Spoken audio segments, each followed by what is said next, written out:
Jadi kita minggu ini akan berbicara tentang tema model-model kepemimpinan Kristen. Ya, model-model kepemimpinan Kristen. Nah, tentu bahwa tiap pemimpin itu punya ciri khas, punya model, punya gaya, punya cara dalam memimpin, di dalam mempengaruhi, di dalam menggerakkan orang. Dan di sini kita akan mencoba melihat bagaimana model-model yang selama ini telah dilakukan oleh para pemimpin dalam berbagai-bagai bidang organisasi, entah organisasi pemerintah atau organisasi swasta, gereja misalnya, atau organisasi yang memiliki laba, perusahaan atau non-profit dan lain sebagainya. Jadi tiap-tiap pemimpin punya model dan gaya tersendiri, ya, gaya tersendiri. Nah, kita lihat di sini bahwa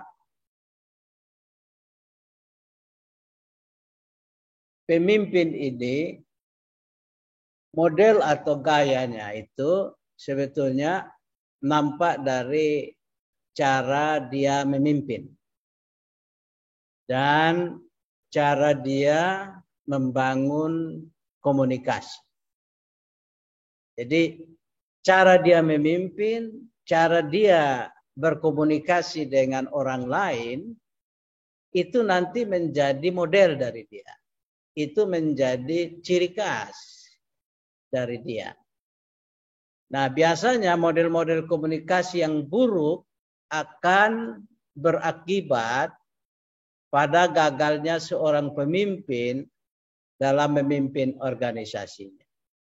Jadi, bagaimana dia membangun sebuah model komunikasi yang ideal, yang baik, yang bisa diterima umum. Nah, bagaimana model kepemimpinan yang tepat untuk diikuti? Ya, kira-kira model apa sebetulnya yang bagus, yang ideal, yang bisa dipakai oleh kita dalam memimpin satu organisasi, memimpin lembaga gerejawi, ya, memimpin misalnya di tingkat lingkup klasis dan sebagainya. Apakah ada model kepemimpinan Kristen yang ideal, yang tepat begitu, yang bisa menjadi referensi acuan utama kita, ya. Jadi sambil kita memiliki acuan utama model kepemimpinan Kristen yang ini, tapi pada saat-saat tertentu kita bisa kombinasikan dengan model yang lain misalnya. Nah, sudah banyak ahli yang berbicara tentang model-model kepemimpinan, ya. Jadi menurut misalnya Bruce Harrison, ya, dan Judith Muehlberg. Ini Muehlberg ini mesti pakai umlaut, tapi Bapak laptop ini bukan laptop Jerman, jadi umlaut itu Bapak ganti dengan UE, ya, jadi Muehlberg, ya, dalam buku Leadership Communication, ya, tahun 2014 itu mereka dua mengatakan bahwa keberhasilan para pemimpin biasanya terletak kepada kemampuan komunikasinya, ya. Jadi keberhasilan para pemimpin itu biasanya terletak pada kemampuan komunikasinya. Nah, kemampuan komunikasi seperti apa? menurut mereka bergantung pada dua hal utama. Yang pertama itu membangun komunikasi yang relevan, yang cocok, ya, yang implementatif untuk mencapai hasil terbaik yang diharapkan. Jadi kira-kira berhadapan dengan kaum bapak, komunikasi yang relevan seperti apa? Nah, berhadapan dengan kaum ibu, komunikasi yang relevan seperti apa? Berhadapan dengan kaum pemuda atau anak-anak, komunikasi yang relevan seperti apa? Nah, ini harus ada kemampuan itu, yang pertama itu. Menurut Harrison dan Milberg, ya. Dan kedua, yang penting juga adalah bagaimana mengembangkan komunikasi profesional untuk mencapai sukses dalam kepemimpinan. Jadi yang pertama tadi itu pada kemampuan yang mungkin otodidak atau kemampuan yang Tuhan berikan yang melekat dalam diri seseorang. Tapi yang kedua ini lebih pada sifat orang mempelajari, sifatnya akademis. Jadi kemampuan komunikasi profesional yang diajarkan dalam teori-teori. Nah, untuk mencapai sukses. Misalnya begini, dari semua presiden Republik Indonesia, kemampuan berkomunikasi yang hebat itu ada pada SBY, ya, Susilo Bambang Yudhoyono. Nah, bagaimana dia berkomunikasi, cara dia mengatur ritme kata-kata, cara dia menggerakkan tangan, mengangguk kepala, itu sebetulnya kemampuan komunikasi yang dia pelajari secara profesional. Yang ahli-ahli barat bagaimana para ahli komunikasi membimbing dia. Pak Presiden kalau mau berhadapan dengan, mau berpidato, gayanya mesti begini. Cara berkomunikasi, tekanan suara, intonasi. Nah, ini dipelajari untuk mencapai sukses dalam kepemimpinan. Jadi ini dua hal menurut Harrison dan Judith Milberg, ya, penting untuk kita perhatikan, ya. Pertama, membangun komunikasi yang relevan untuk mencapai hasil terbaik yang diharapkan, dan kedua, bagaimana mengembangkan komunikasi profesional untuk mencapai sukses dalam kepemimpinan. Nah, dari sini kita akan melihat apa yang sudah ada.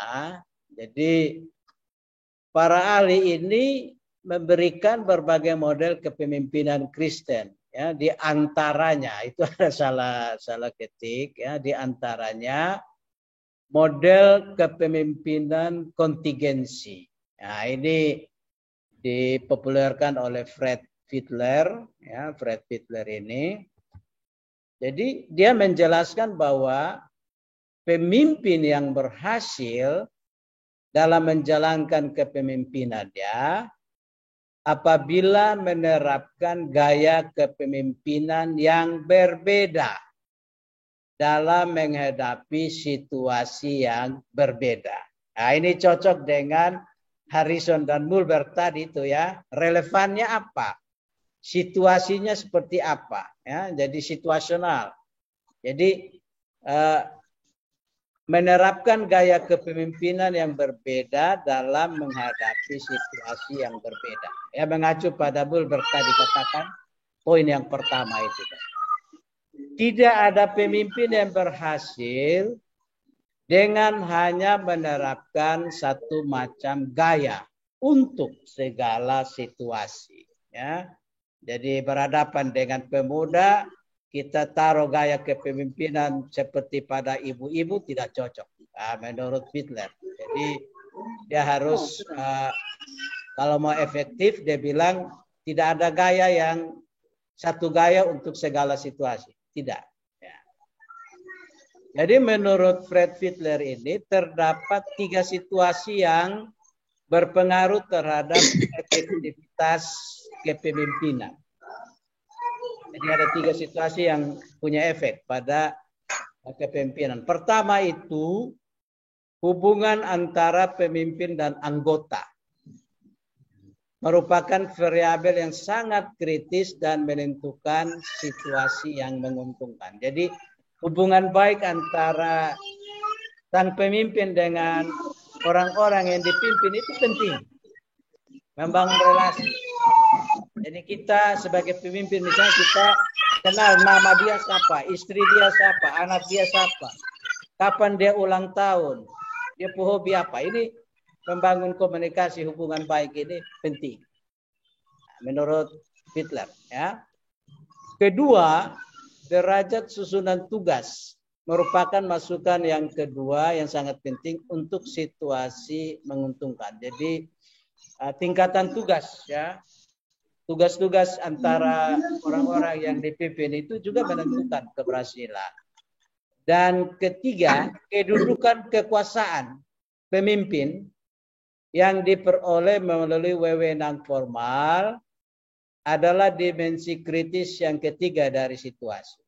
Jadi seorang ketua sinode tentu punya kuasa lebih besar daripada seorang ketua klasis. Itu juga menentukan, ya, wewenangnya secara formal yang diberikan. Dan seorang ketua klasis tentu lebih wewenang lebih besar dibanding dengan seorang ketua majelis jamaah dan seterusnya. Jadi ini menentukan, tiga faktor ini menentukan efektivitas seperti apa seorang pemimpin dalam memimpin. Jadi ini kepemimpinan kontingensi menurut Fred Fiedler. Yang berikut kita lihat ada diperkenalkan oleh William James Reddin, ya, yaitu model kepemimpinan 3 dimensi. Ya. Model kepemimpinan 3 dimensi atau sering dikenal dengan nama 3D model. Jadi dipopulerkan oleh William James Reddin. Ini menghubungkan 3 kelompok gaya kepemimpinan, yaitu kelompok gaya dasar terdiri dari gaya pemisah, gaya pengabdi, gaya penghubung, dan terpadu. Lalu kedua, kelompok gaya efektif terdiri dari birokrat, otokrat bijak, pengembang, dan eksekutif. Dan ketiga, kelompok gaya tak efektif terdiri dari gaya pelari, otokrat, penganjur, dan kompromis. Jadi ini jadi dalam kepemimpinan itu ada banyak orang-orang yang sebetulnya terlibat. Ada banyak kelompok-kelompok menurut Reddin yang terlibat dalam kepemimpinan. Jadi ada kelompok gaya dasar, gaya pemisah, pengabdi, penghubung. Itu kelompok utama. Jadi mereka bagaimana yang penting bahwa gereja ini jalan dengan baik, ya. Jadi tidak mau ada macam-macam lah. Ini kelompok gaya dasar namanya. Jadi kelompok yang setia, ya, tidak pernah pikir macam-macam. Tapi juga ada kelompok gaya efektif, yaitu para birokrat, ya, otokrat bijak. Ini para pemikir nih, pengembang. Ya. Ini misalnya dalam gereja itu orang-orang yang terdidik, ya, orang-orang yang berpikir kritis, yang punya ide-ide luar biasa. Atau kelompok gaya tak efektif, ya, dia hanya kompromi saja. Neo mau pimana bahwa ini gereja, ya ikut sah. Nah, yang penting semua senang sah. Dan seterusnya. Ini ada model-model William James sudah. Nah, kita lanjut di berikut, yaitu model kepemimpinan kontinum. Jadi model kepemimpinan kontinum ini Ini dipopulerkan oleh Tannenbaum dan Smith, ya, Robert Tannenbaum dan Smith, yang menekankan tiga faktor, yang harus dipertimbangkan oleh pemimpin dalam memilih gaya kepemimpinan yang akan dilakukan. Jadi 3 faktor yang harus benar-benar diperhatikan oleh para pemimpin. Faktor yang pertama itu adalah kekuatan pimpinan. Jadi artinya kekuatan pimpinan ini menunjuk pada latar belakang kehidupan pribadi, ya, latar belakang pendidikan, latar belakang pengetahuan, latar belakang pengalaman, kecerdasan yang dimiliki. Nah, ini kekuatan yang dimiliki. Jadi misalnya, kenapa kita pilih Ibu Mary sebagai ketua sinode? Ya karena mungkin selain dari kecerdasan dia, tapi juga karena latar belakang pendidikan. Dia sudah berhasil mencapai tingkat pendidikan tertinggi, ya, dalam pendidikan. Doktor, ya, S3. Makanya dia sudah punya kekuatan. Itu yang menjadi daya tarik, ya, faktor yang mempengaruhi, yang harus dipertimbangkan. Jadi kekuatan pemimpin yang dilihat dari latar belakang pendidikan, pengetahuan, latar belakang kehidupan pribadi, pengalaman, kecerdasan, dan berbagai-bagai hal lain yang bisa saja kita sebutkan sendiri. Kedua, bukan hanya faktor itu berpengaruh pada sang pemimpin itu sendiri, tapi juga kekuatan bawahan. Jadi bawahan juga punya kekuatan. Hal ini menyebabkan pemimpin memilih gaya demokratis apabila bawahan sangat membutuhkan ketidaktergantungan dan kebebasan bertindak untuk memiliki tanggung jawab dalam pembuatan keputusan. Jadi kalau bawahannya kuat, bawahannya kreatif, bawahannya punya wawasan luas, terdidik, dan lain sebagainya, itu pemimpin menerapkan gaya demokratis. Artinya dia tidak mendikte, dia tidak memaksakan ide-ide wawasan dia, tapi sudah ada dalam diri bawahan itu yang dimanfaatkan. Ketiga, yaitu kekuatan situasi. Kekuatan situasi.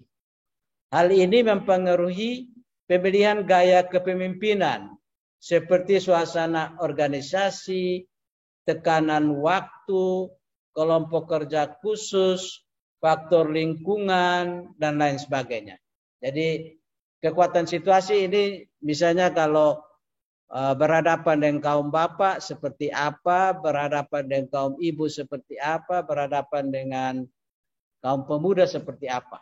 Jadi situasi itu menentukan pemilihan gaya, ya, pemilihan gaya. Jadi berhadapan dengan pemuda-pemuda dan anak, kita pakai gaya mungkin sifatnya membimbing, kebapaan atau keibuan, ya, dan sebagainya. Kalau berhadapan dengan kaum bapak, mungkin kita menerapkan gaya seperti teman, saudara, ya, ibu-ibu. Juga sebagai teman curhat dan lain sebagainya. Jadi curhat-curhat lebih banyak untuk ibu-ibu. Jadi pemilihan gaya ini juga menentukan menurut Robert Tannenbaum dan Smith ini. Yaitu model kepemimpinan kontinum. Lalu yang berikut itu model kepemimpinan kontinum berdasarkan peran serta bawahan. Ya. Model kepemimpinan kontinum berdasarkan peran serta bawahan. Jadi ini dia pengembangan ya, pengembangan tadi. Model kepemimpinan ini didasarkan pada banyaknya peran serta bawahan dalam pembuatan keputusan yang dipopulerkan oleh Rom, Fromm, dan Yeaton. Rom dan Yeaton. Ini mengindikasikan ada dua kondisi utama yang dapat dijadikan dasar bagi pemimpin untuk mengikut sertakan bawahannya. Ikut serta dalam apa? Dalam hal pembuatan keputusan. Misalnya, pertama itu tingkat efektivitas teknis di antara para bawahan. Jadi para bawahan itu sudah punya kemampuan-kemampuan profesional, kemampuan-kemampuan teknis yang dia miliki. Misalnya dia ahli komputer, dia ahli Word, Excel, ahli PowerPoint dan lain sebagainya. Jadi pemimpin manfaatkan potensi dia. Yang lain punya kemampuan merangkul. Bagaimana merangkul orang, bagaimana berkomunikasi dengan orang. Itu dia pakai. Jadi tingkat efektivitas teknis ini artinya kalau dalam bahasa gerejawi kita bilang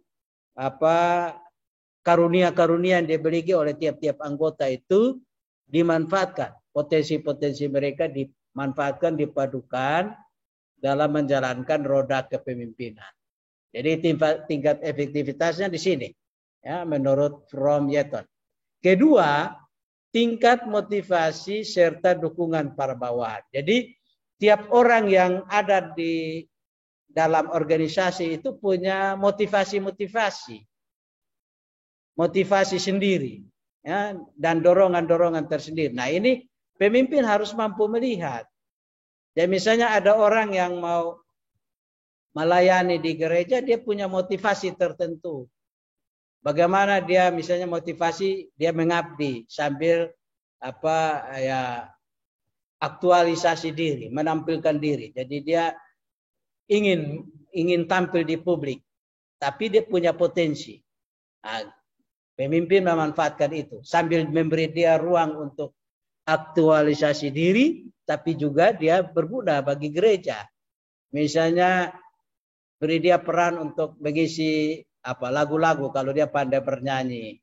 Beri dia peran kalau mengiringi lagu-lagu gerejawi kalau dia pandai bermain organ.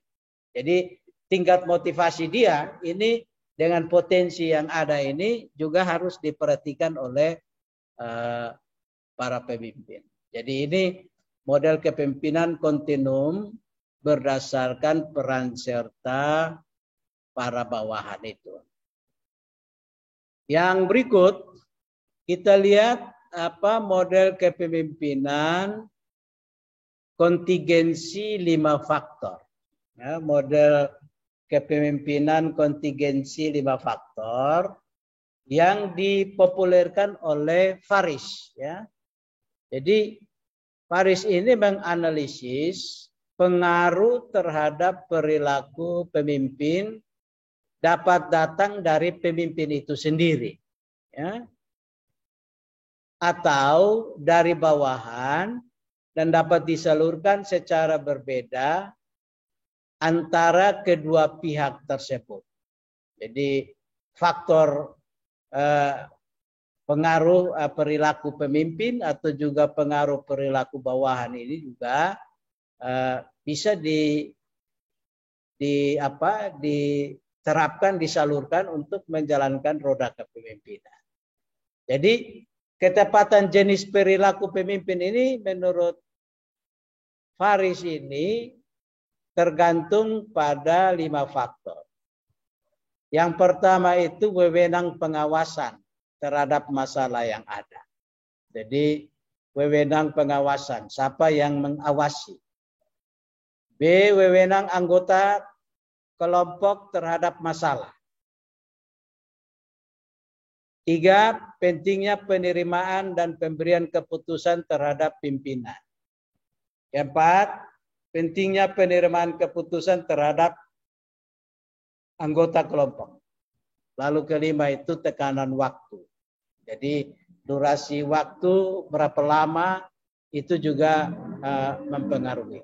Nah, ini sikap-sikap, perilaku, tindakan-tindakan yang mesti diambil ini bergantung pada pertama ada pengawasan, ada tanggung jawab, wewenang yang bisa dikerjakan kelompok yang dia dipercayakan, adanya pengakuan, pemberian keputusan bahwa dia mampu menjalankan tugas itu, lalu semua anggota kelompok juga bisa menerima kalau dia yang dipercayakan dan seterusnya.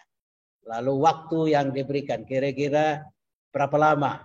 Ini juga menurut Paris penting. Jadi model kepemimpinan kontingensi 5 faktor itu ya. 5 faktor yang tadi ini. Ya. Lanjut. Lalu ada juga model kepemimpinan dinamika kelompok. Ya, model kepemimpinan dinamika kelompok yang dipopulerkan oleh Darwin Cartwright dan Alvin Sander. Ya. Jadi apa yang dimaksud dengan model kepemimpinan dinamika kelompok? Ini ada 2 macam perilaku kepemimpinan di sini yang menjadi ciri khasnya. Pertama itu pencapaian beberapa sasaran kelompok khusus. Ya, pencapaian beberapa sasaran kelompok khusus. Identik dengan perilaku pemimpin yang mengutamakan tugas.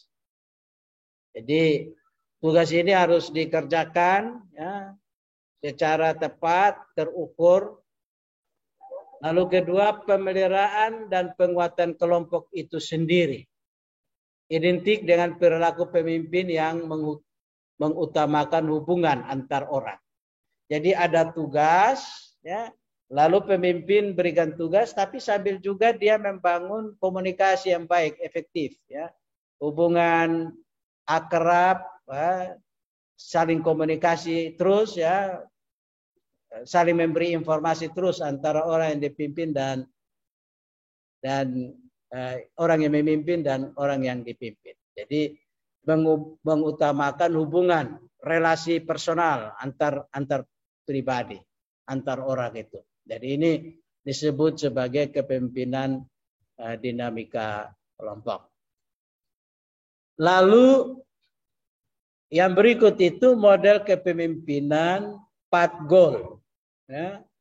Model kepemimpinan 4 goal yang dipopulerkan oleh Evans dan House ini didasarkan pada pengharapan yang menyatakan bahwa motivasi individu berdasarkan pada pengharapannya atas imbalan yang menarik. Ya, jadi artinya ketika orang terlibat dalam satu peran kepemimpinan dalam satu tujuan tertentu, dia tentu mengharapkan apa imbalan, apa reward yang nanti saya peroleh, apa upah yang saya bisa dapat. Jadi ini dikomunikasikan. Jadi orang yang mau bekerja itu dia akan bekerja serius, menerima tugas itu akan menerima tugas secara serius karena dia lihat hasil akhirnya ada. Sesuatu yang menguntungkan dia. Ada imbalan menarik. Entahkah dia dapat namanya dipuji, atau namanya dicatat dalam sejarah gereja misalnya, atau apalah.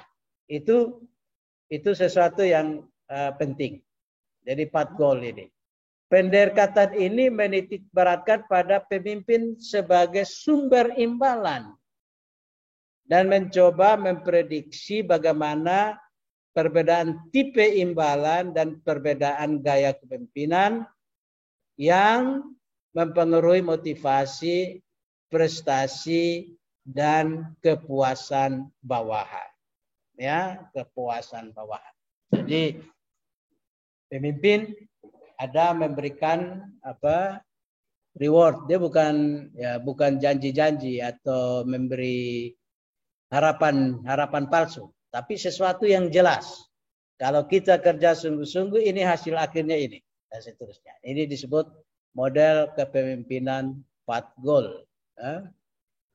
Lalu yang berikut itu model kepemimpinan vertikal diadik teori. Model kepemimpinan vertikal diadik teori. Ini dipopulerkan oleh George Green.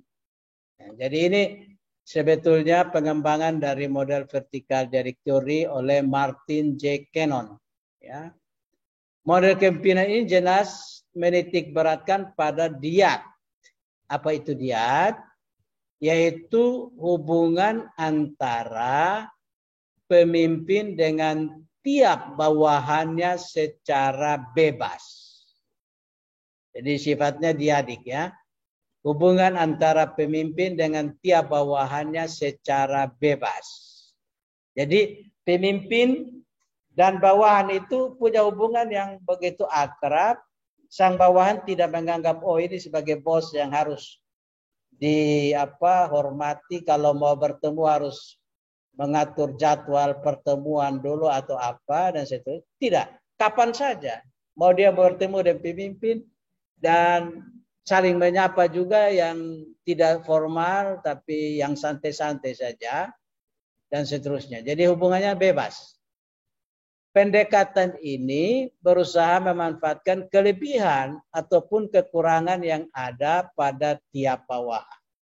Jadi pemimpin tahu bahwa ini bawahan sudah punya kekuatan di sini tapi ada kelemahan lain. Jadi dia sudah tahu bagaimana menghadapi bawahan dan seterusnya. Tiap pemimpin harus memperhatikan perbedaan-perbedaan yang ada pada bawahannya. Jadi sifat-sifat karakter khas dari para bawahan itu harus dikuasai oleh pemimpin menurut teori ini ya, vertikal diad teori ini. Jadi harus memperhatikan karakter, ciri, sifat khas dari tiap bawahan. Jadi misalnya si A ini dia rajin kerja, kerjanya serius ya. Dan dia akan tekun sampai pekerjaan selesai. Tapi kelemahan dia sering masuk terlambat. Tapi kalau dia kerja-kerja apa-apa sampai tuntas. Ada bawahan lain masuk tepat waktu, tapi dia tidak buat apapun sampai jam kerja selesai. Jadi beda ya. Ada orang masuk terlambat tapi dia kerja serius.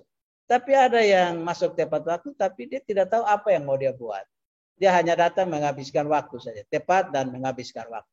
Tanpa menghasilkan sesuatu.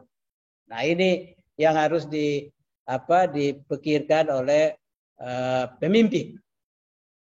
Lalu yang berikut itu model kepemimpinan sistem. Jadi model kepemimpinan sistem ini dipopulerkan oleh Bass ya, menekankan pada input, hubungan, perilaku, dan output. Jadi input itu meliputi pertama organisasi yang meliputi batasan, kehangatan, kejelasan, entrop, dan lingkungan luar. Kedua itu kelompok kerja yang meliputi pertentangan di dalam, ya, mungkin ada klik-klik di dalam kelompok-kelompok di dalam organisasi itu, saling tergantung dan tanggung jawab pada kelompok. Ketiga itu tugas yang meliputi umpan balik, rutin, memilih kesempatan, kerumitan, ciri-ciri manajerial. Keempat, kepribadian bawahan yang meliputi kerjasama, kekuasaan, otoriter, dan memusatkan perhatian dan pikiran pada diri sendiri. Hubungan meliputi A, pembagian kekuasaan antara pimpinan dan bawahan. B, penyebaran informasi antara atasan dan bawahan. C, struktur ketat dan struktur longgar. D. Tujuan jangka pendek dan jangka panjang. Perilaku itu meliputi direktif pemimpin yang memberitahukan kepada bawahan apa yang ia inginkan. B. Manipulatif, pemimpin berbaik hati pada bawahan, merubah perilaku untuk memastikan kesempatan, keyakinan, harapan, membuat mereka berlomba satu sama lain, menentukan kembali tugas-tugas untuk menyeimbangkan beban kerja. C. Konsultatif, pemimpin terus terang dan memberi kesempatan bertanya, mendengarkan bawahan, mencoba ide mereka, memberikan perhatian kemajuan dan perubahan. D. Partisipatif, pemimpin membuat keputusan bersama, menyusun pertemuan, memasukkan saran kelompok dalam operasi, memperlakukan bawahan sama, mudah didekati dan bersahabat. E. Delegatif, pemimpin menunjukkan kepercayaan pada bawahan, memberikan kebebasan kepada bawahan, dan mengikuti arah mereka sendiri, mengizinkan mereka membuat keputusan sendiri. Output meliputi prestasi, ya, ada reward terhadap prestasi, kepuasan meliputi pekerjaan dan pengawas. Nah, model kepemimpinan sistem ini sebetulnya dia menggabungkan semua kekuatan model-model kepemimpinan yang sudah ada, ya, sudah ada selama ini. Jadi yang menekankan kinerja, menekankan relasi antar pemimpin dan bawahan, yang menekankan potensi bawahan, ya, dan lain sebagainya. Ini digabungkan dalam kepemimpinan sistem. Jadi semua keuntungan-keuntungan dari model-model yang sebelumnya sekarang disatukan, ya, dipadukan. Jadi ada saat di mana bersifat situasional juga. Nah, ini model kepemimpinan sistem. Lalu yang berikut itu model kepemimpinan situasional, ya, model kepemimpinan situasional yang dipopulerkan oleh Paul Hersey dan Kenneth A. Blanchard. Jadi ini didasarkan pada pendekatan situasional. Tiada satu jalan terbaik untuk mempengaruhi seseorang atau tiada satu jalan terbaik untuk memimpin. Jadi tidak ada model yang baku yang kita bisa terapkan menurut Kenneth A. Blanchard ini. Tidak ada satu jalan terbaik, ya. Jalan artinya kayak kepemimpinan terbaik kita. Pendekatan berdasarkan atas hubungan antara perilaku tugas, perilaku hubungan, serta tingkat kematangan bawahan. Jadi kepemimpinan situasional ini berdasarkan saling mempengaruhi antara satu, sejumlah petunjuk dan pengarahan. Jadi perilaku tugas yang pemimpin berikan. Kedua, sejumlah pendukungan emosional, perilaku hubungan. Ya, jadi bagaimana perilaku bos dan anak buahnya yang memimpin, yang pemimpin berikan. Jadi dukungan emosional. Ketiga, tingkat kematangan yang ditunjukkan oleh bawahan dan melaksanakan tugas khusus, fungsi atau sasaran. Jadi ini situasional tapi juga dibagi dalam 3 kategori itu, ya. Pengarahan, petunjuk pengarahan yang diberikan pemimpin, ya. Tingkat dukungan emosional, perilaku hubungan emosional antara pemimpin dan bawahan, lalu tingkat kematangan bawahan yang ditunjukkan dalam pelaksanaan tugas, ya, fungsi dan sasarannya. Yang berikut yaitu yang terakhir, model kepemimpinan melayani. Model kepemimpinan melayani. Jadi model kepemimpinan melayani ini yang diceritakan dalam Injil-Injil, yaitu yang dipraktekkan oleh Yesus sendiri. Ya, jadi Yesus punya model kepemimpinan, yaitu kepemimpinan yang melayani. Jadi mungkin dalam model kepemimpinan melayani ini juga ada pengaruh-pengaruh dari model-model yang tadi kita sudah sebutkan. Ya. Tadi kita sudah sebutkan itu juga. Tapi di sini apa yang dimaksud dengan model kepemimpinan yang melayani itu ada 9 prinsip yang bisa ditunjukkan ya. Jadi Yesus Kristus ini melayani dengan visi yang berasal dari Tuhan Allah. Jadi dia tidak menjalankan misinya sendiri, tapi misi dari Tuhan Allah. Melayani dengan tuntunan Roh Kudus. Jadi kalau kita lihat dalam Injil itu Yesus kemanapun selalu dalam bimbingan Roh Kudus. Ketika dia dicobai juga ya dalam bimbingan Roh Kudus. Melayani dengan kerendahan hati dan kepercayaan diri. Melayani dengan integritas dan karakter yang kuat. Melayani dengan menjaga kehidupan dalam doa. Yesus sedikit-sedikit berdoa. Jadi minta murid tolong bosan jauhlah dari saya dalam lemparan batu ini. Saya mau berdoa. Melayani dengan belas kasihan. Di mana-mana Yesus pun penuh belas kasihan. Melayani dengan kerelaan berkorban, bahkan sampai mati di kayu salib.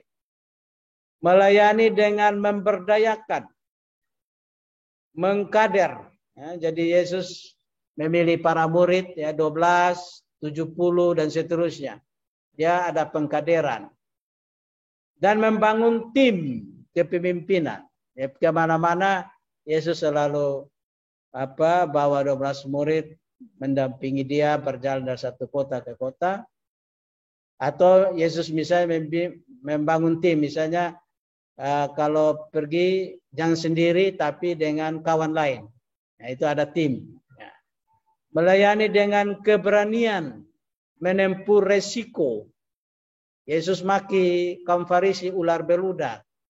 Dia usir para pedagang di bait Allah yang berdagang di bait Allah. Siap menghadapi. Atau dia maki Herodes bilang serigala. Jadi ketika orang Farisi mau cari muka di Yesus bilang, Guru, Herodes mau nanti bunuh dulu, lebih baik lu menyingkir dari Yerusalem. Yesus bilang apa? Yesus bilang, beritahu itu serigala tuh. Dia setiap hari ada di bait Allah. Dia mau bunuh ya silakan. Jadi 9 ciri khas kepemimpinan melayani ini secara konsisten dijalani dan dihidupi oleh Yesus dalam sepanjang karya pelayanannya ya, bersama dengan para murid. Ya, dan ini menjadi ciri khas dari Kristus. Kepemimpinan gereja mestinya harus juga bersumber pada Yesus ini.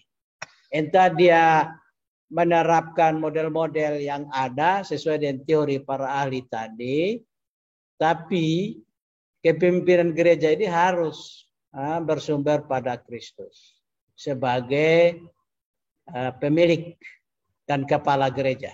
Ya. Dengan demikian model kepemimpinan melayani menjadi model kepemimpinan bagi para pemimpin gereja ya, dalam mewujudkan 3 tugas utama itu ya. Bersekutu, bersaksi, dan melayani.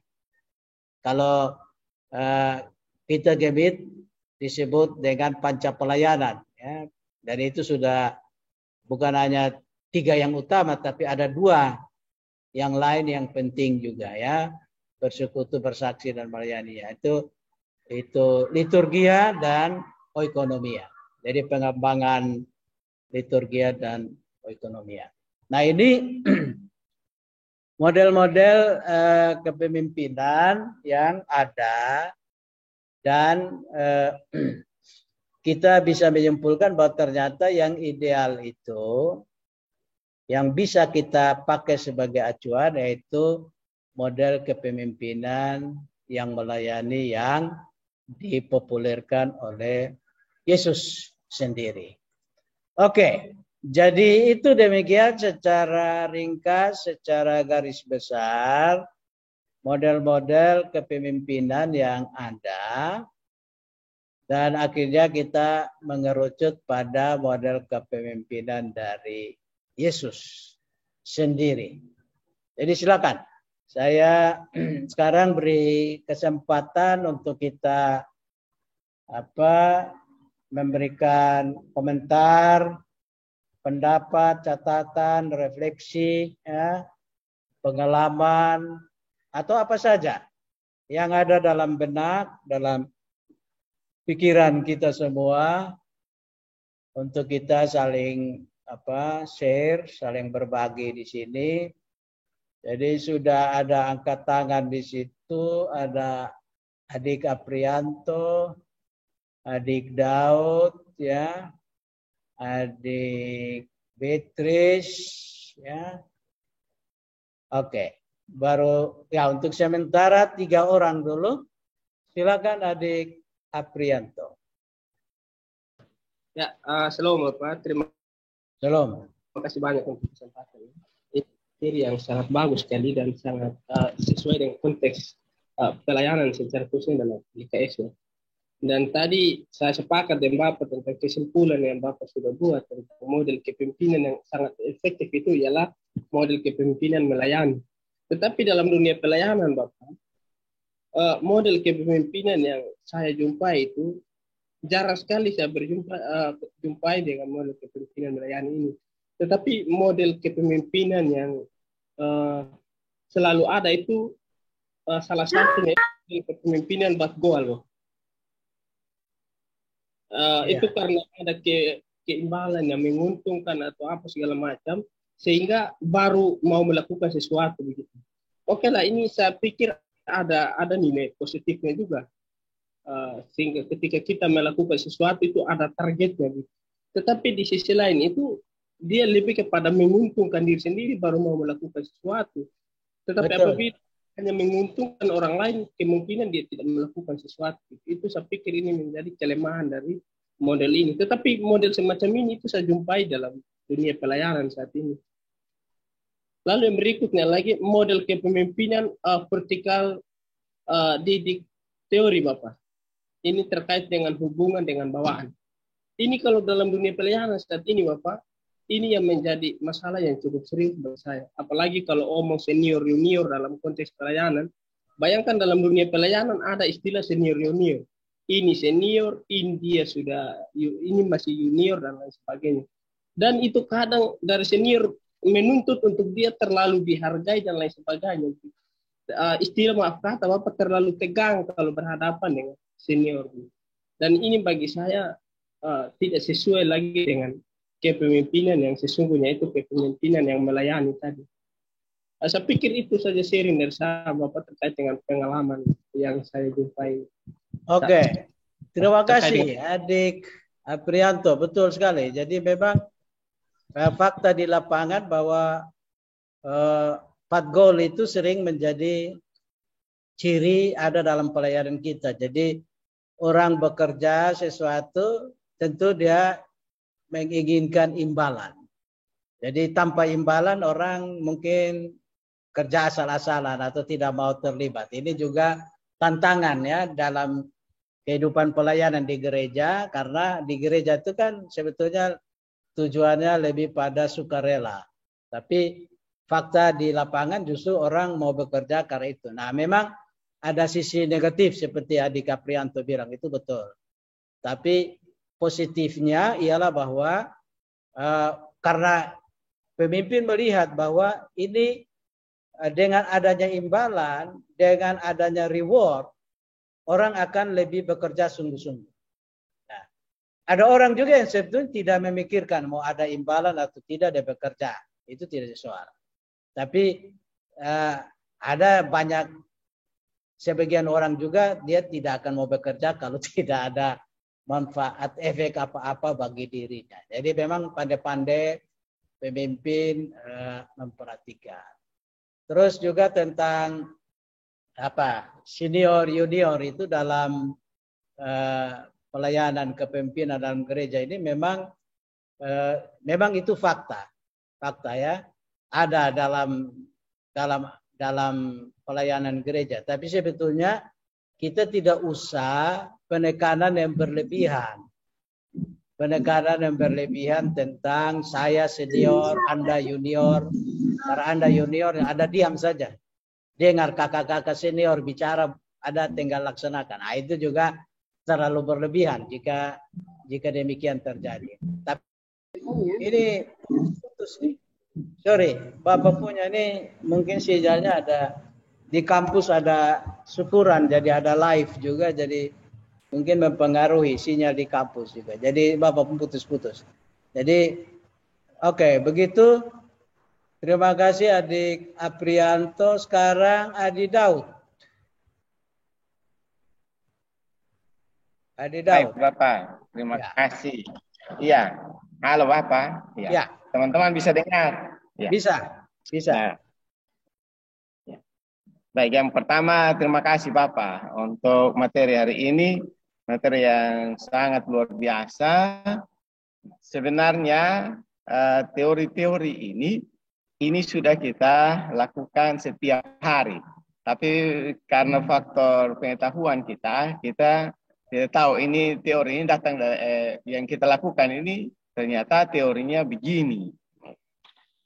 Nah, itu yang pertama. Terima kasih karena Bapak suka kasih tahu kepada kami hari ini. Yang kedua, bahwa kalau dari para ahli-ahli yang tadi, lalu ini mengerucut kepada Yesus, apakah ini tidak sebaliknya Bapak? Bahwa kepemimpinan yang dilakukan oleh Yesus ini melahirkan teori-teori yang dikembangkan oleh para ahli yang kemudian. Karena kalau kita lihat mungkin 33 tahun, dihitung dari 1 Masehi. Apakah model kepemimpinannya ini menjadi model kepemimpinan utama yang melahirkan beberapa teori-teori oleh para ahli yang semua yang tadi Bapak sebutkan itu. Terus yang ketiga,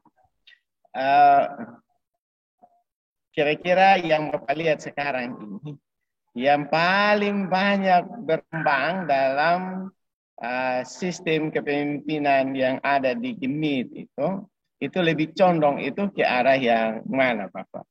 Karena contoh masalah satu hal saja, bahwa tiba-tiba Majelis Sinode itu memberikan semacam lembaran penilaian kinerja kerja para karyawan.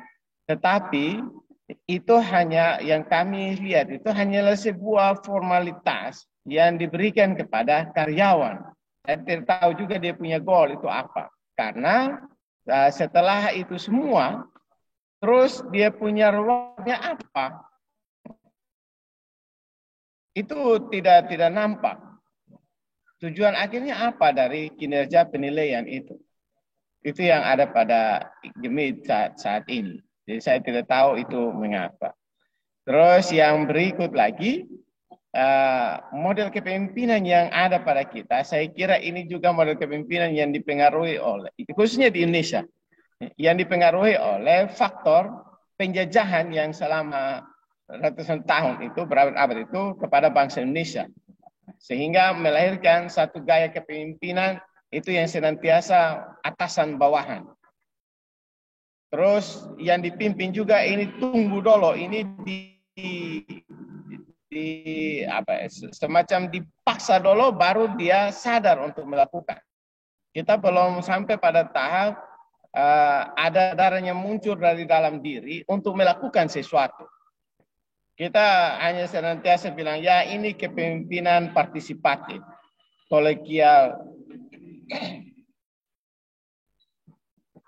kepemimpinan secara bersama. Tetapi dalam realitasnya, kadang itu yang seperti yang tadi Kak Apri bilang, ini ada dalam prakteknya itu masih ada istilah senior junior.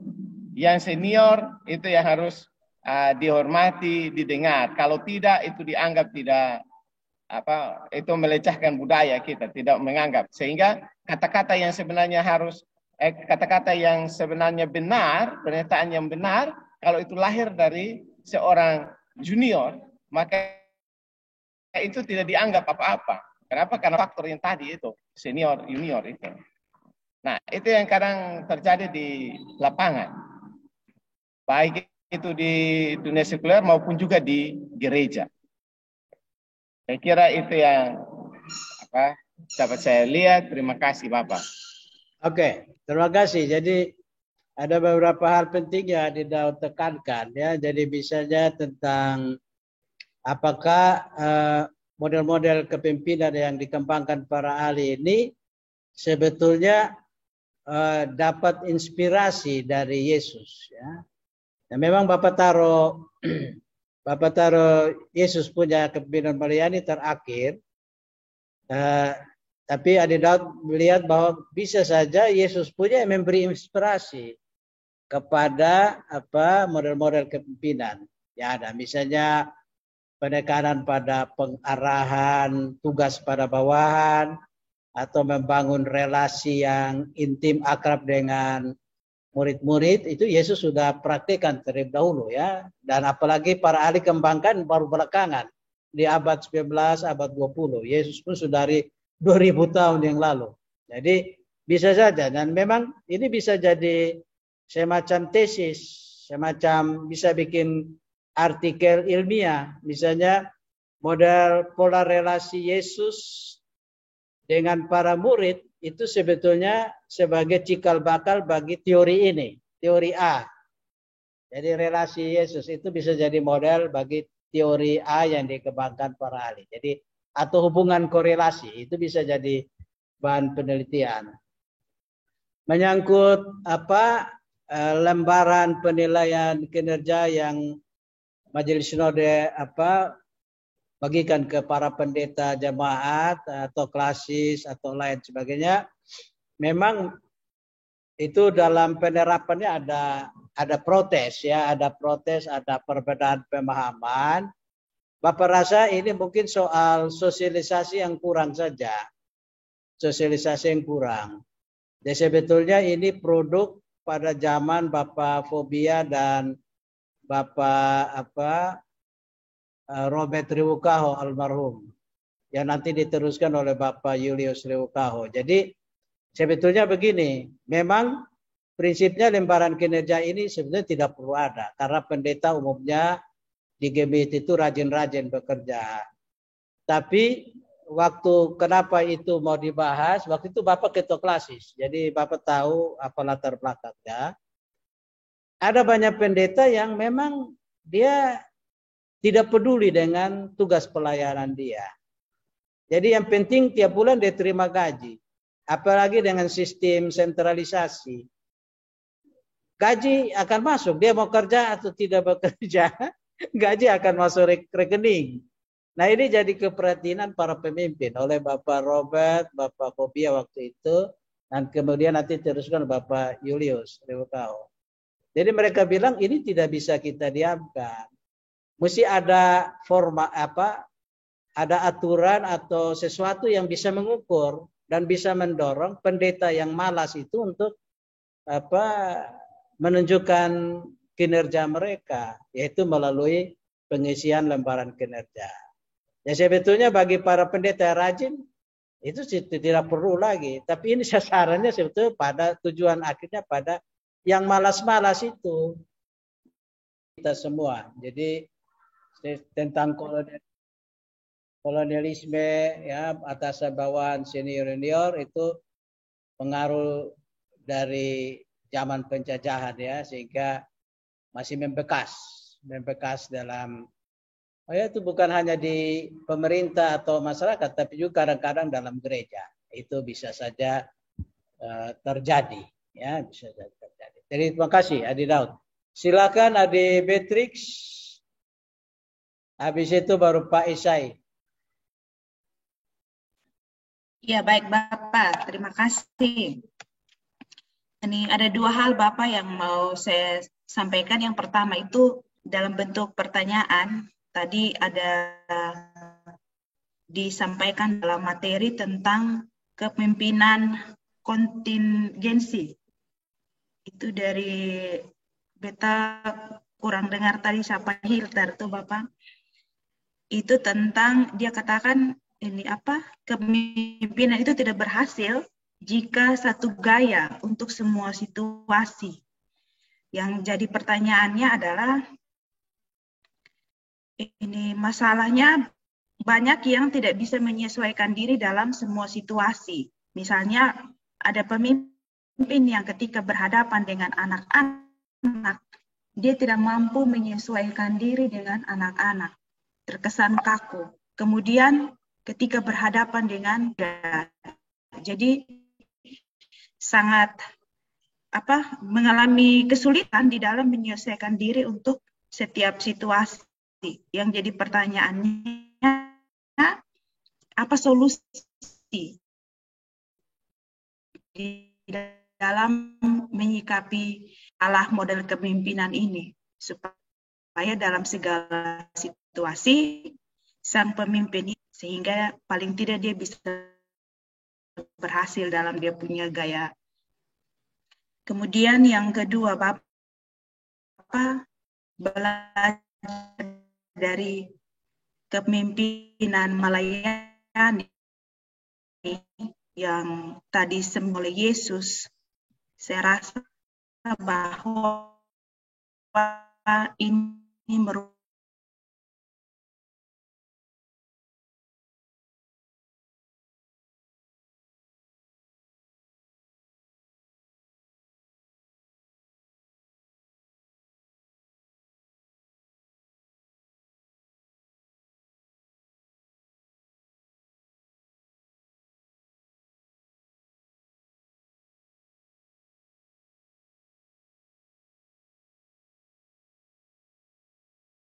Baik, Dengaran. terus. Sorry. Ini kalau beta video yang masalah, kalau suara aman. Adi Beatrice pun suara hitam, Bapak juga tiba-tiba putus juga dia. Adi Beatrice ulang. Tadi poin yang kedua yang KKE, poin kedua yang ulang saya. Iya Bapak, baik. Saya ulang yang kedua itu kepemimpinan melayani dari Yesus Kristus. Ada 9 hal tadi yang disampaikan. Melayani dengan visi dan seterusnya. Ketika saya berefleksi dalam model kepemimpinan di Gemit, ternyata kita mengalami semacam krisis kepemimpinan. Saya ambil contoh ini di pinggiran atau di pedesaan itu banyak pendeta yang anggap remeh jemaat. Salah satu bagian tadi kan bagaimana Yesus itu rendah hati. Ada kerendahan hati, kepercayaan diri, dan seterusnya. Nah, kayak anggap remeh jemaat karena pikir bahwa ini di kampung, orang begini, jadi mereka juga kayak semacam contoh Bapak, contoh realnya, kayak cara berpakaian. Memimpin ibadat rumah tangga saja, kadang pakai sepatu kets, celana jeans, bahkan ada celana jeans yang robek, dan seterusnya. Bahkan ada juga yang kubur orang mati hanya dengan pakai celana pendek dengan baju kaos. Nah, ini model-model seperti ini sepertinya kurang bagus begitu. Bagaimana kita bisa mempraktekkan kepemimpinan yang meneladani Yesus, sementara kita sendiri tidak dapat menghargai jemaat, khususnya dalam bagaimana kita menjaga diri kita dan khususnya kayak seperti berpakaian dan seterusnya, ataupun cara kita berbicara dengan orang. Kadang itu kayak kasar, maki-maki karena anggap mereka tidak sekolah dan seterusnya, atau tidak hargai mereka ketika mereka menegur. Nah, ini sering saya jumpai di pendeta-pendeta yang ada di desa atau di pinggiran. Mungkin itu saja Bapak yang bisa saya sampaikan. Terima kasih. Ya, jadi baik. Terima kasih. Ya, apa yang Adi Beatrix bilang itu betul. Jadi memang, jadi mulai dari yang kedua itu ada kepemimpinan Kristus yang melayani itu tidak semua para pekerja dalam gereja ikuti ya, terutama pendeta di lapangan, karena ya tergantung dari model kepribadian gayanya masing-masing. Nah, ini yang disayangkan. Jadi memang sebetulnya GBIT sendiri juga sudah ada kode etik pelayanan pendeta, di mana orang melayani itu tidak menurut kemauan dia sendiri, tapi tuntutan pekerjaan dia, jabatan dia sebagai pendeta itu yang dia menunjukkan perilaku, sikap-sikap, cara berpakaian, dan lain sebagainya. Itu sudah diatur oleh lembaga. Jadi seharusnya dia mengikuti. Tapi pada prinsipnya, kalau dia mengikuti apa yang Kristus bilang, yang Kristus juga itu sebetulnya bagus. Penghargaan terhadap orang lain ya itu tinggi. Jadi memang disayangkan kalau pendeta di jemaat, walaupun di desa pun dia pakai baju kos baru pimpin ibadah dan seterusnya itu, atau pakai celana levis robek-robek ya, dan seterusnya, itu memang agak aneh. Atau ada pendeta perempuan yang ikut model artis Korea, dia hanya pakai celana umpan lalu sepatu kets dengan kaos kaki panjang. Kaos kaki panjang tapi dia pakai celana pendek sambil pergi pelayanan ibadah rumah tangga. Ini juga memang gaya Korea, model Korea dan sebagainya. Tapi ya kurang cocok lah. Jadi memang ini harus jadi refleksi. Itu juga ya bimbingan dari klasis atau sinode perlu ya, perlu ada laporan dan yang bersangkutan akan ditegur, dipanggil untuk diberi pastoral ya, diberi pastoral oleh sinode. Kalau majelis sinode tahu itu pasti dipanggil itu dan diberi pastoral itu karena memang melanggar kode etik ya. Lalu tentang model kepemimpinan kontingensi oleh Fred Fiedler itu memang salah satu yang utamanya itu situasional. Artinya kita memimpin, tidak ada satu gaya kepemimpinan yang model kepemimpinan yang cocok dengan segala situasi. Tapi kita memperhatikan situasinya seperti apa. Jadi kalau kita berkhotbah saja juga tidak mungkin kita berkhotbah untuk anak-anak sama dengan berkhotbah untuk kaum bapak atau lansia dan seterusnya. Jadi situasi itu yang menentukan. Jadi intinya pemimpin menyesuaikan diri dengan situasi yang ada. Gaya dia memimpin disesuaikan dengan situasi yang ada. Tapi tidak berarti dia mengikuti apa saja yang dimaui oleh misalnya oleh pemuda, oleh kaum ibu, kaum bapak, tapi dia punya prinsip Kristiani, ajaran Kristiani sebagai pedoman, tapi yang dimaksud yang situasional artinya dia menyesuaikan konteks dan gaya kepemimpinan. Itu yang dimaksudkan oleh Fred Fiedler. Jadi terima kasih Adik Patrick, silakan Adik Isai.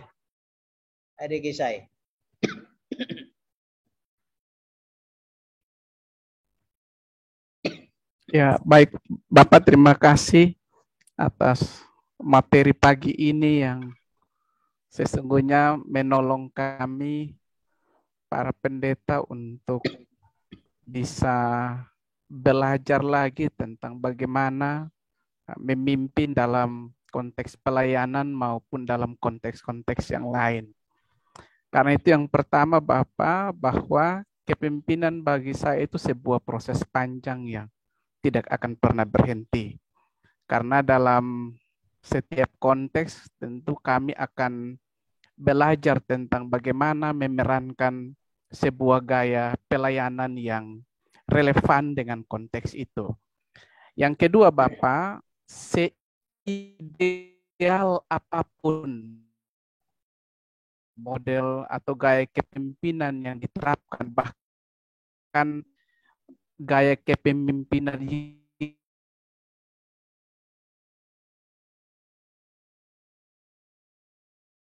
gaya Yesus sekalipun, satu hal ada Yesus kepemimpinannya, tapi konflik secara internal dalam tubuh murid-murid maupun di luar dari kepemimpinan Yesus. Nah, menurut Bapak, bagaimana pandangan seorang pemimpin ketika ketika dia berada dalam sebuah ruang konflik terjadi secara eksternal. Yang terakhir, Bapak, tentu kami terus berharap dan adik-adik, kakak Ina, kakak Yuni, ya, ada satu hal yang saya punya pengalaman itu, dan itu ketika kita dalam usia muda itu, surat keputusan Majelis Sinode menempatkan kita pada dua posisi.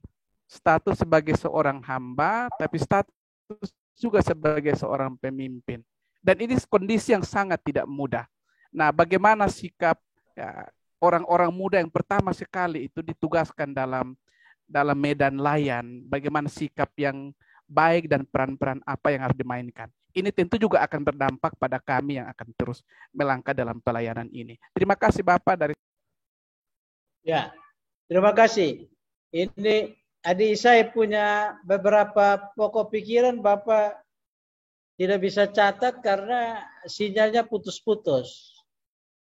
Jadi Bapak hanya tangkap yang terakhir saja itu tentang paradoks antara seorang pendeta sebagai posisi sebagai hamba yang melayani Kristus, ya, Kristus sebagai hamba dari Yesus Kristus, tapi juga paradoks dia sebagai seorang yang ber-SK ketua majelis atau pendeta yang ditempatkan di wilayah dan dia sebagai wakil ketua. Kalau di jemaat di desa otomatis dia ketua. Kalau di jemaat-jemaat tertentu sudah ada beberapa pendeta, mungkin dia hanya wakil ketua. Tapi dia juga posisi pemimpin. Nah, ini paradoks. Itu yang Bapak bisa tangkap saja. Tapi yang kedua yang soal apa itu Bapak tidak sempat. Coba adik Isa bisa ulang kok yang hal kedua yang ya. Adik Isa yang ngomong. Yang baik Bapak. Yang kedua Bapak, ini seideal apapun kepemimpinan seseorang, tentu konflik itu tidak dapat terhindar dari persekutuan itu. Yesus sendiri dalam kepemimpinan ideal pun konflik terjadi baik internal maupun secara eksternal. Nah, bagaimana seorang pemimpin melihat konflik dalam tubuh seperti itu, Bapak? Terima kasih. Oh ya, oke. Ya. Nah, memang betul bahwa konflik dalam kepemimpinan itu seberapapun kita pakai teori model kayak kepemimpinan itu pasti selalu ada konflik. Ya, pasti selalu ada konflik. Makanya tadi di awal sekali dari kuliah Bapak itu Bapak kutip Harrison dan Mulberg, yaitu bahwa ada dua faktor penentu keberhasilan pemimpin itu ialah komunikasi. Ya, membangun komunikasi yang relevan ya, jadi ketika ada konflik, kira-kira komunikasi apa yang perlu dibangun untuk supaya konflik itu diubah menjadi satu keuntungan. Jadi tidak selamanya konflik itu salah. Tidak selamanya konflik itu berbahaya. Ya. Itu seperti kalau dulu adik dong ikut di awal kuliah orasi Bapak itu, konflik di gereja mula-mula itu, justru konflik itu membuahkan beberapa keputusan penting bagi gereja di kemudian hari. Ya. Konflik antara apakah sunat atau tidak perlu sunat dan seterusnya. Jadi memang konflik kadang-kadang kita butuhkan untuk kita menemukan hal yang lebih baik. Ya. Jadi kemampuan pemimpin mengelola konflik, kemampuan pemimpin berkomunikasi ketika terjadi konflik itu penting. Nah, sehingga kita tidak kalah dari konflik, tapi kita menang. Dan kita berhasil keluar dari konflik. Itu yang ya butuh. Seorang pemimpin butuh seni di situ. Jadi benar apa yang Adik Isai bilang, memang apapun idealnya, pemimpin model-model ideal pun tetap tidak lepas dari konflik. Ya. Yesus sendiri juga berhadapan dengan konflik. Ya. Orang Farisi ya, yang selalu mencari-cari kelemahan Yesus. Ya. Atau di antara murid juga kan ada konflik siapa yang lebih besar. Tapi Yesus berhasil bagaimana mengelola konflik itu dan mengajarkan nilai hal kerajaan Allah bagi mereka. Jadi kemampuan berkomunikasi Yesus itu yang yang berhasil Yesus tunjukkan ya, sehingga selalu ada jalan keluar dari tiap konflik yang ada. Lalu memang yang terakhir yang adik saya bilang itu paradoks antara kita sebagai pendeta yang ditempatkan di kampung atau di kota, di desa itu, posisi dia sebagai hamba Yesus Kristus yang melayani, tapi juga posisi dia sebagai pemimpin, sebagai ketua atau wakil ketua. Ini paradoks yang saling mempengaruhi satu dengan yang lain. Dan disinilah butuh kearifan, butuh hikmat dari kita sebagai pendeta. Jangan kita hanya menonjolkan peran kita sebagai ketua terus menerus, lupa bahwa kita juga adalah hamba yang melayani.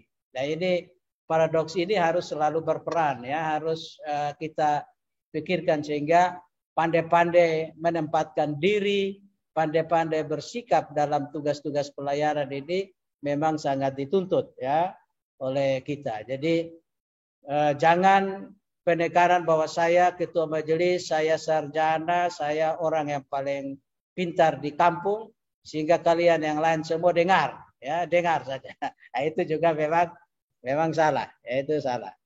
Jadi kita juga harus bersikap rendah hati sebagai hamba Kristus. Yesus saja juga merendahkan diri. Ya. Yesus mengajak kita malah dari seorang anak kecil juga kita belajar, bahkan dari binatang juga kita belajar ya, dan seterusnya. Dari burung juga kita belajar ya, dan seterusnya. Nah ini yang Yesus selalu tunjukkan. Jadi silakan masih ada kok Ipen Vivi.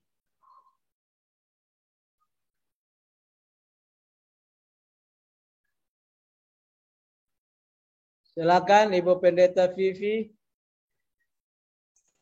Ya Bapak. Ya. Baik Bapak, salam. Saya sangat bersyukur dengan materi kuliah hari ini.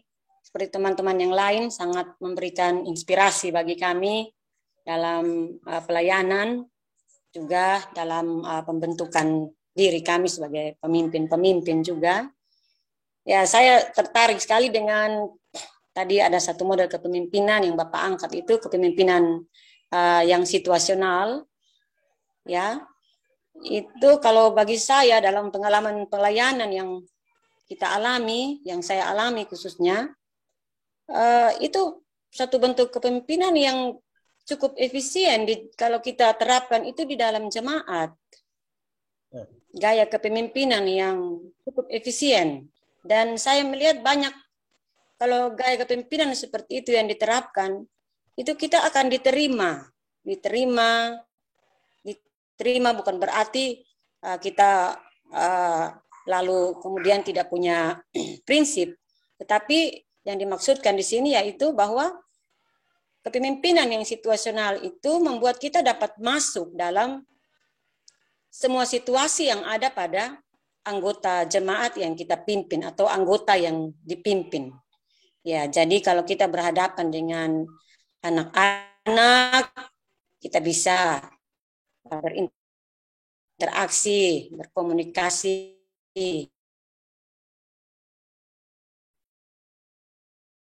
dengan pemuda, dengan perempuan gemit, dengan situasi itu. Harus tetap menjaga prinsip-prinsip dasar di dalam pembawaan diri sebagai pemimpin. Contohnya, walaupun kita masuk dalam semua situasi itu, tapi harus kita menjaga etika dan di bawah kepemimpinan itu harus tetap terjaga. Karena situasi itu akhirnya kita kehilangan wibawa kepemimpinan. Saja, tetapi kemudian apa yang kita katakan itu sudah tidak terlalu menggigit lagi, tidak terlalu mendapatkan ada kekuatan lagi karena kita sudah terlalu masuk dalam semua situasi tetapi tidak menjaga batas atau prinsip etika wibawa dalam kepemimpinan yang kita jalani. Ya, karena itu maka maksud saya itu kepemimpinan situasional ini untuk teman-teman yang ada di jemaat, ini satu kepemimpinan yang sangat baik. Asalkan kita tetap menjaga hal-hal yang mendasar tadi. Dan saya juga melihat Bapak, banyak juga pemimpin-pemimpin baik di jemaat ataupun di lembaga-lembaga yang lain ini, mereka seperti motor itu tetapi shocknya tidak main begitu. Mereka kaku, lurus saja. Kalau saya sudah bilang tidak ada orang bisa bantah lagi. Padahal kepemimpinan dalam bidang sosial seperti gereja ini kita harus seperti motor yang shocknya harus bisa main enak begitu. Sehingga semuanya dapat kita rangkul, semuanya dapat kita didengar, dirangkul, barulah mengambil keputusan yang terbaik. Ya. Dan apalagi kalau kita sebagai ketua majelis lalu selain itu yang lain diam dan harus iya saja, wah itu lama-lama bahaya itu. Orang di depan bisa iya, ya amin, tapi begitu balik belakang mereka agak sulit. Mereka bilang, mama omong itu, mama buat sudah, atur sudah, ya. Itu kalau kita tidak situasional, kita tidak lebih arif seperti yang Bapak bilang tadi. Ya, itu yang saya mau sampaikan, dan saya masih terganggu sekali dengan teman-teman punya statement itu bahwa Gemit ini krisis kepemimpinan, itu saya tidak setuju sampai saat ini, Bapak. Saya sakit hati juga kalau sampai Gemit krisis kepemimpinan, lebih kita bubar sah. Oh, ini jemaat ada 2.000 lebih ini, terus pendeta ada sudah 2.000-an juga. Masa kita krisis kepemimpinan? Jadi mungkin yang dimaksud dengan krisis itu tadi seperti yang digambarkan Mama Beatrice itu krisisnya itu krisis karakter kepemimpinan mungkin. Kalau sampai dia pimpin ibadat dengan celana jeans, wah itu memang luar biasa tuh. Jadi krisis karakter. Kita pembentukan karakternya itu yang perlu digumuli lagi. Tetapi pemimpin ini terlalu banyak di Gemit. Tinggal bagaimana mereka mendapat kesempatan atau dibentuk secara sengaja oleh lembaga. Ya, itu hal-hal yang sudah kita bicarakan, Bapak. Jadi saya tidak setuju kalau dikatakan bahwa Gemit krisis kepemimpinan. Baik, Bapak, terima kasih. Shalom. Oke, baik. Terima kasih. Jadi betul apa yang Ibu Pendeta Vivi bilang bahwa pendeta-pendeta di kota atau di desa sebetulnya kepemimpinan situasional ini satu kebutuhan, karena pendeta melayani beragam anggota jemaat dengan beragam ada yang anak-anak, ada yang pemuda, ada yang kaum bapak, kaum ibu, jadi dia beragam. Jadi memang untuk setiap situasi kondisi itu pendeta harus pandai-pandai ya membawa diri, tapi juga dia ketika dia menyesuaikan dengan situasi dia tetap menjaga wibawa, prinsip-prinsip kode etik Kristiani sebagai pendeta, sehingga dia menggarami bukan dia malah digarami. Ya misalnya berhadapan dengan kaum pemuda, dia tetap menjaga wibawanya sebagai seorang pendeta. Dia tidak kiki kakak harba biruk dengan, kalau dia pendeta laki-laki, nah kiki kakak harba biruk dan pendeta nona-nona muda dong. Nanti bisa jadi bahan bagi jemaat untuk gosip dan lain sebagainya. Jadi ini memang harus pandai, dia jaga wibawa. Saya setuju itu. Nah menyangkut ini Ibu Vivi perkenalkan satu model kepemimpinan shock motor. Ini bagus nih, artinya pendeta yang memimpin itu dia pakai seperti shock motor. Jadi ketika berhadapan di jalan bergelombang, shocknya harus main. Kalau shock motornya kaku, tidak main, motor bisa patah tuh karena jalannya bergelombang. Betul.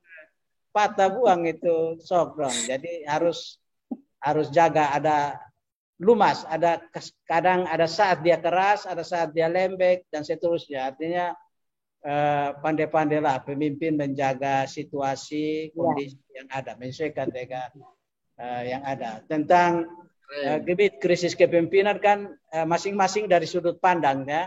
Jadi tadi Ibu Beatrix melihat krisis kepemimpinan artinya ketika pendeta di desa yang dari segi penampilan dia tidak menunjukkan dia sebagai pendeta dan sebagainya. Itu yang dimaksud Ibu Beatrix. Tapi Ibu Vivi bilang kita lebih pada krisis karakter. Ya, jadi itu menunjuk pada krisis karakter, bukan pada krisis kepemimpinan. Memang istilah ini juga terlampau luas, terlampau bias juga. Dari sudut mana kita bicara. Ya, jadi ketika orang bicara krisis kepemimpinan, bisa saja ini menunjuk pada krisis di tingkat kepemimpinan di tingkat sinode, atau bisa tingkat klasis atau tingkat jemaat. Tergantung dari sudut pandang kita. Ya, jadi artinya konteksnya akan menentukan makna, konteksnya menentukan arti dari apa yang kita katakan. Oke, terima kasih. Masih ada kok? Sana ada lagi kok? Semua sudah kok? Kak Irma. Oh, Ade Irma. Silakan, Ade. Ya, terima kasih Bapak. Ini mungkin sedikit refleksi dan ada beberapa hal yang mungkin saya mau sampaikan. Hal yang pertama yaitu kalau dilihat dari teori bahkan gaya-gaya kepemimpinan, kalau kita bilang, dan tadi Bapak sampaikan yang pertama itu ya dunia sekuler. Itu saja begitu banyak tuntutan begitu. Apalagi kita yang merupakan orang-orang yang Tuhan panggil untuk memimpin domba-domba Tuhan. Seperti itu. Artinya ada tuntutan yang lebih, yang harus lebih dibandingkan dengan pemimpin-pemimpin dunia ini. Yang harus lebih. Sehingga saya mau sampaikan di sini, zaman sekarang sangat krisis integritas dan kredibilitasnya. Artinya bahwa seorang tidak dapat dipersalahkan, tidak dapat disalahkan untuk jemaat-jemaat bahwa tuntut pendeta harus begini, harus begini. Karena ketika apa yang disampaikan saat khotbah, ya pendeta itu pun juga harus melakukan, pemimpin itu harus melakukan. Dia tidak cakap hanya berkata, tetapi dia pun harus cakap untuk bertindak supaya ada wibawa tersendiri, ada kuasa ketika dia berkata seperti itu. Itulah yang sering kali hilang, karena kadang-kala pemimpin tegaskan ambil keputusan seperti ini, tapi tindakannya berbeda, bahkan kadang berbelok, berbalik, tolak belakang dengan apa yang dia katakan, sehingga wibawa bahkan kuasa itu kan itu berdasarkan dari dalam Yohanes pasal 10, gembala yang baik, di situ Yesus katakan bahwa domba-domba itu mengenal suaraku dan aku mengenal domba-dombaku dan domba-domba mengenal suaraku. Tetapi seringkali untuk pemimpin, bahkan pendeta, bahkan gembala, bahkan hamba Tuhan tidak tahu siapa itu domba-dombanya. Itu masalahnya di situ. Dia tidak tahu, bahkan dia tidak mengenal siapa domba-dombanya. Sehingga kadang-kala yang terjadi, Bapak, yang saya perhatikan, ada jemaat yang meninggal di sini, padahal itu jemaat dia, tetap dia tanya, dia siapa? Kelompok berapa? Padahal sebenarnya dia harus tahu. Karena itu domba-domba Tuhan. Dan yang berikut yang saya mau sampaikan itu berdasarkan dengan percakapan antara Yesus dan Rasul Petrus. Di situ dikatakan bahwa 3 kali percakapan yang disampaikan, ditanyakan Yesus kepada Petrus di situ, gembalakanlah kawanan dombaku. Di situ Yesus, bukan domba kita seperti itu. Tetapi seringkali yang terjadi di dalam kehidupan,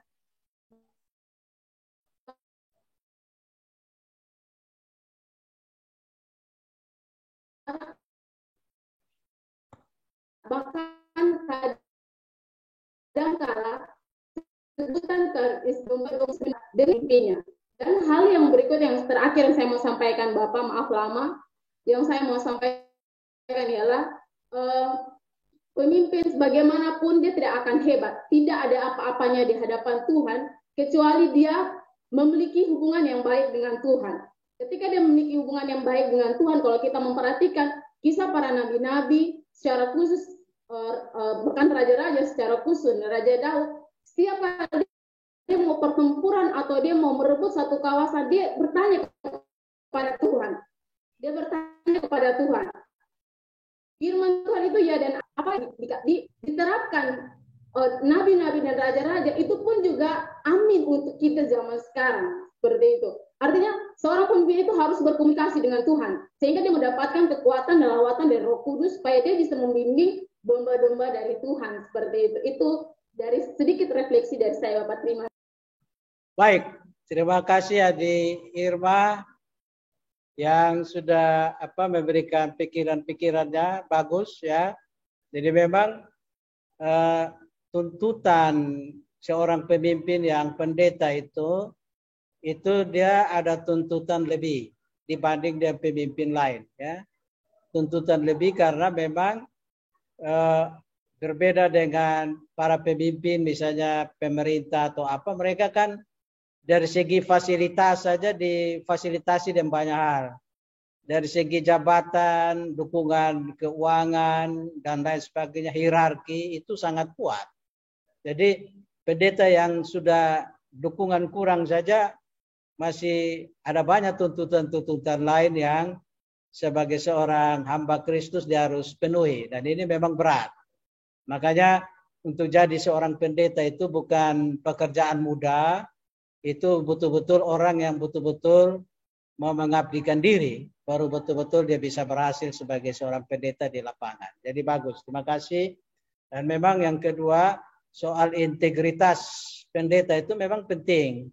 Jadi pendeta harus mampu menjaga integritasnya. Apa yang dia khotbahkan, itu juga itu yang menjadi cerminan dari kehidupan dia. Jadi dia tidak seperti orang Farisi yang memberi beban, Tuhan Yesus kritik ya.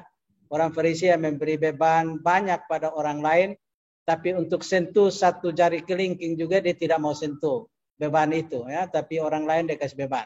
Nah ini soal integritas juga.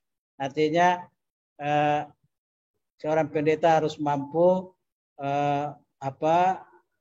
menyesuaikan apa yang dia katakan dengan apa yang dia lakukan.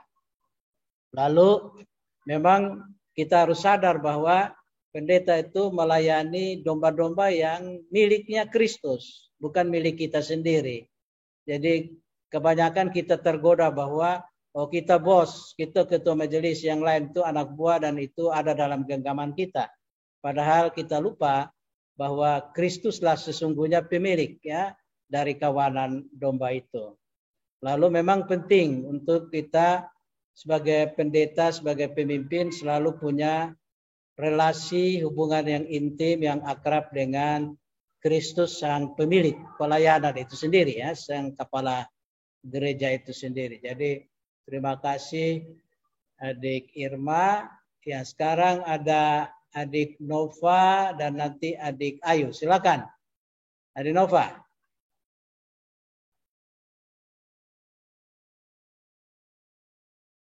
Baik, Bapak. Terima kasih. Iya. Ya. Salam. Salam. Ya. Baik. Ya. Baik, Bapak. Ini mungkin juga catatan refleksi dari saya, dari Bapak. Memang menjadi dari apa yang sudah Bapak sampaikan dari materi tadi, saya sempat berpikir bahwa menjadi pemimpin sekuler saja itu ada banyak teori, ada banyak gaya, ada banyak syarat yang mesti menjadi tolak ukur.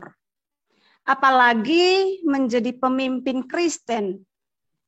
Nah, bagi saya ini jujur Bapak ini buangan. Bukan saja adik-adik yang masih kuliah sekarang, tapi kita yang sudah jadi pemimpin ini, yang kita disebut pemimpin ini, kita masih terus belajar untuk bisa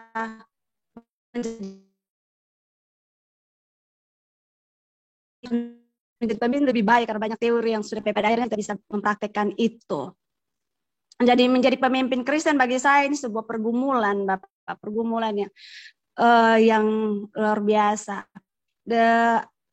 Yang berikut lah Bapak, bagi saya ada banyak orang yang meniru gaya kepemimpinan. Biasanya gaya kepemimpinan Pak Jokowi sekarang ya Bapak.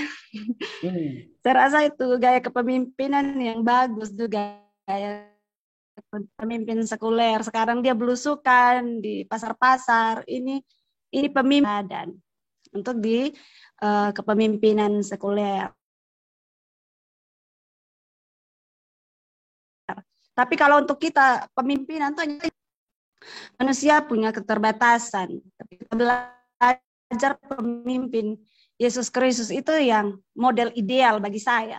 Itu model ideal kepemimpinan yang melayani dan banyak hal yang bisa dipelajari dari kepemimpinan Yesus. Dan kalau patokannya pada model kepemimpinan Yesus, wow, itu standarnya terlalu tinggi. Saya yakin kita sebagai pendeta, termasuk saya ini Bapak, kita masih belajar, terus belajar, belum tentu bisa sama seperti Yesus atau bahkan jauh sekali. Itu bagi saya. Hal yang berikut Bapak, ada satu model gaya kepemimpinan yang seperti tadi Ibu Vivi sebutkan, model kepemimpinan situasional itu. Memang itu model kepemimpinan yang bagi saya bagus.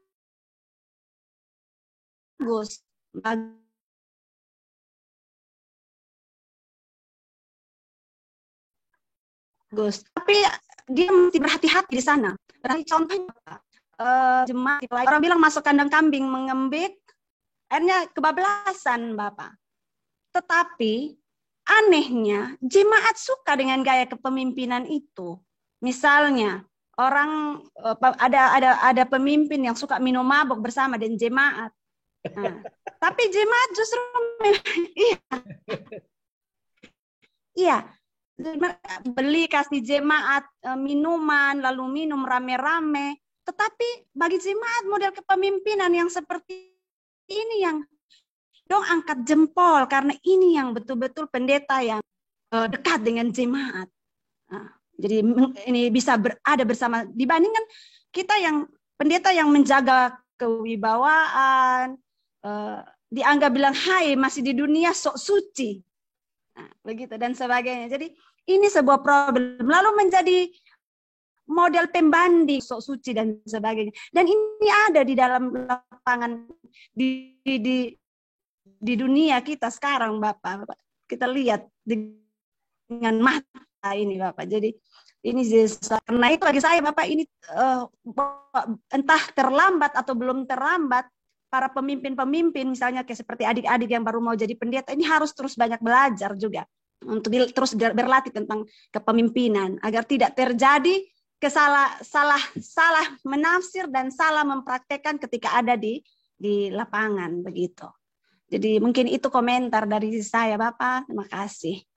Oke baik. Jadi makasih Adik Pendeta Nova. Jadi memang betul kita pemimpin ini harus terus belajar ya. Terus belajar dari situasi, dari pengalaman dan pengalaman kita sebagai pendeta itu adalah guru yang terbaik dalam proses pembelajaran itu. Jadi kita tidak hanya belajar waktu di kuliah, tapi juga belajar dari pengalaman-pengalaman real. Dari situ kita belajar, oh sikap ini, nilai ini yang harus saya pakai ketika berhadapan dengan situasi-situasi tertentu. Jadi memang pemimpin harus terus belajar, terus membaca buku, terus mengikuti perkembangan zaman itu penting untuk diperhatikan. Lalu juga pemimpin harus meniru gaya kepemimpinan orang lain yang baik ya. Jangan kita tiru yang salah, tapi gaya yang baik itulah yang kita tiru, kita pakai. Misalnya tadi Nova bilang meniru gaya belusukan, mengunjungi jemaat dan seterusnya itu bagus ya. Pak Jokowi pun model itu bagus ya. Lalu tentang gaya kepemimpinan situasional tapi jangan sampai kebablasan. Kita harus hati-hati jangan sampai situasional tapi nanti kebablasan. Jadi memang bagi kelompok tertentu itu bagus. Jadi kelompok pemabuk kalau pendeta minum mabok, lekas dong mabok-mabok, minuman untuk mabok itu memang bagus. Tapi hanya segelintir orang, khusus pemabuk yang senang angkat jempol. Tapi rata-rata jemaat itu ada cuci maki. pendeta apa kok tukang minum mabuk atau ajak jemaat minum mabuk. Nah, itu. Jadi memang kita harus berhati-hati. Jadi terima kasih Adik Pendeta Nova. Silakan Nona Ayu, Pauline. Ada mau memberi pikiran? Silakan. Baik, Pak. Ya, Bapak, baik, terima kasih. Bagi saya, kepemimpinan dalam gereja bukanlah pelaksanaan kekuasaan atau otoritas manusia, melainkan suatu kegiatan pelayanan, yaitu pelayanan yang ditujukan kepada Yesus Kristus, pemilik dan kepala gereja. Oleh sebab itu, dapat saya simpulkan dari materi yang sudah Bapak berikan tadi terkait dengan model-model kepemimpinan, maka kepemimpinan adalah panggilan yang harus dijalankan dengan sukarela dan sukacita. Menjadi pemimpin yang melayani berarti menjadi pemimpin yang memberikan dirinya untuk mengabdi kepada Tuhan, bukan kepada manusia saja. Itulah hakikat dari kepemimpinan gereja yang melayani. Terima kasih, Bapak. Baik, terima kasih Ayu. Jadi itu refleksi atau kesimpulan yang baik ya. Jadi pemimpin itu bukan menerapkan kekuasaan atau otoritas pribadi, kekuasaan pribadi dia, tapi dia menunjukkan otoritas dan kekuasaan Allah sendiri ya dalam kepemimpinan dia. Lalu menjadi pemimpin itu sebetulnya adalah panggilan untuk mengabdi, ya pengabdian. Jadi mengabdi kepada Tuhan dan kepada sesama manusia. Jadi pengabdian pada Tuhan itu akan tercermin dalam pengabdian kita pada sesama. Jadi terima kasih. Libur kok. Oke. Tidak ada lagi.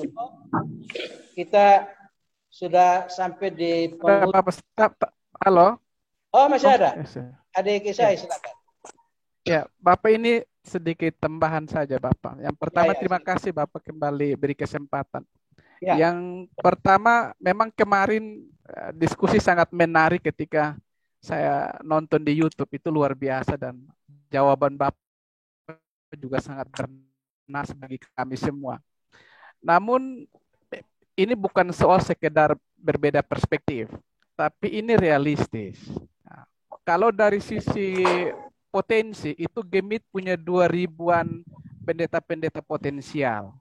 Tapi kalau dibawa dalam konteks pendeta yang produktif, nah untuk menjadi seorang pemimpin di antara pemimpin ini sama halnya dengan kita memilih terbaik dari yang terbaik. Nah, ini problemnya ada di sini. Karena itu kalau krisis itu diungkapkan oleh beberapa teman pada diskusi kemarin itu sesuatu yang tidak bisa kita pungkiri. Nah, ini yang penting menjadi diskusi panjang agar proses untuk ada dalam regenerasi kepemimpinan lingkup jemaat sehat dari lingkup klasis. Karena analisa yang mengalami problem di sini karena dari lingkup jemaat dan lingkup klasis itu tidak sehat. Ya, proses regenerasinya tidak sehat. Ya, saya kasih contoh saja. Orang terlalu lama di klasis itu pada akhirnya agak sulit untuk dia mau lebih berkembang lagi. Tapi toh inilah yang tidak dilihat dari secara lingkup sinodal. Jadi ini salah satu problem saja yang sesungguhnya perlu diperbaiki ya. Katakanlah kalau kita mau sehat dalam proses regenerasi, 3 periode di klasis itu, ayo, come on, kita beralihlah ke klasis lain. Ini akan sangat menyehatkan kita dalam proses regenerasi kepemimpinan. Yang kedua, Bapak, apakah Bapak melihat secara teori semua ideal dalam gaya kepemimpinan? Apakah Bapak masih melihat ada kesan kepemimpinan subjek-objek dalam kepemimpinan sinodal ataupun lingkup klasis ataupun jemaat? Terima kasih Bapak, saya kembalikan. Terima kasih Bapak. Oke. Baik, makasih. Jadi memang sebetulnya kalau bahwa kita punya krisis kepemimpinan itu ada dalam segala lini ya. Ada segala lini tergantung dari sudut mana kita mau bicara, dari sudut mana kita mau melihat ya. Jadi Bapak sepakat dengan apa yang Pak Pendeta Isai bilang bahwa ada sesuatu yang sakit ya dengan upaya regenerasi di tingkat jemaat dan klasis. Terutama di mana pendeta-pendeta yang sudah overtime ya, tapi tidak mau rela untuk bersedia dimutasi. Dan bahkan ada yang menjadi ketua klasis mungkin sepanjang akhir hayat mereka ya. Seperti misalnya Pak Harto yang mau jadi presiden seumur hidup begitu ya. Jadi ini sangat disayangkan, bisa terjadi juga dalam gereja, itu yang patut disayangkan. Karena memang ini kita membangun kepemimpinan, regenerasi kepemimpinan yang tidak sehat ya.